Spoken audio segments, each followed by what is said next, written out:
As San Francisco struggles to deal with the fentanyl crisis, the medical community is trying to understand what the drug actually does to the human body. And the one thing you may have witnessed yourself, people so high they're literally just bent over and can't stand up. Yeah, so what causes that stance and what are the long-term impacts? Our Building a Better Bay Area reporter, Leah Melendez, is here with some answers for us tonight. Yeah, I'm so glad I did this story. Now, the #1 question people ask me is, why do people who are on fentanyl bend over so severely?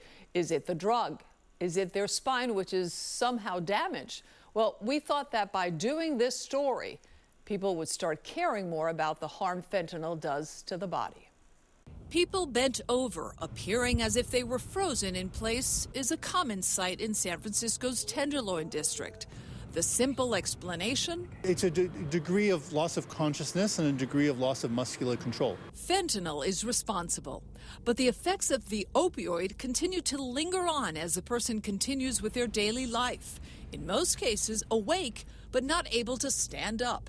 We bumped into Andy Berger, who tried to explain his physical state at that moment. When did you last use fentanyl?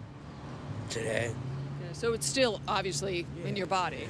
Yeah, for sure. And you're not able to, straighten up. I mean, I can. It just it hurts a lot to have to do that. Fentanyl can be both a short-acting drug and a long-acting drug. So some people, they're back upright in 45 minutes to an hour, and some people it could be longer than that.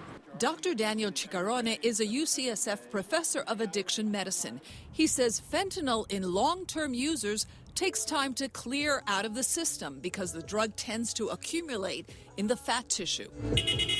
The research community has yet to determine if fentanyl impacts your spine at all. Berger, meanwhile, told us he's more concerned about his swollen legs than his back. People's legs swell up, sores on them like that. What researchers think might be happening there is that because the chemical is acidic, in some cases it eventually makes veins collapse. I just didn't care about anything. Drugs was my only driving force every day. Ben Campofreda, once a heavy fentanyl user, weighed only 100 pounds when a spine infection sent him to the emergency room. I wore a hole in my leg from being in the wheelchair so long, and that got infected, and then that infection went into my spine. Mind you, Campofreda had existing back issues. His pain is what drove him to addiction.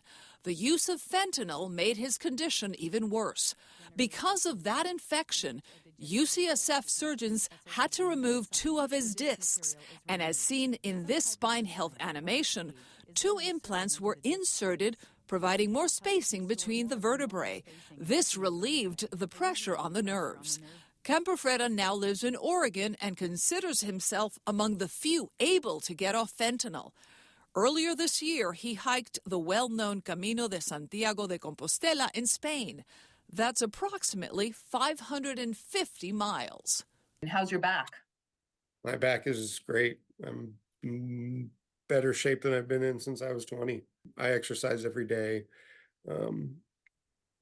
I stay very active. I'm very grateful that I had the second chance at getting my life together. For now, I'm great. I'm staying healthy, and that's the most important thing to me. Now, here in San Francisco, there is this debate over harm reduction versus abstinence. Now, Ben agrees that it can backfire if you force someone into treatment, but he also acknowledges that the reason he is clean, free of fentanyl, is because he was forced to be in that position, meaning hospitalized for his back for months and months. And he says he is grateful that he was. This coming from someone who was in the trenches. So we're not taking sides here, but this is coming from Someone who's been there. Someone who's been there, done that. Yeah.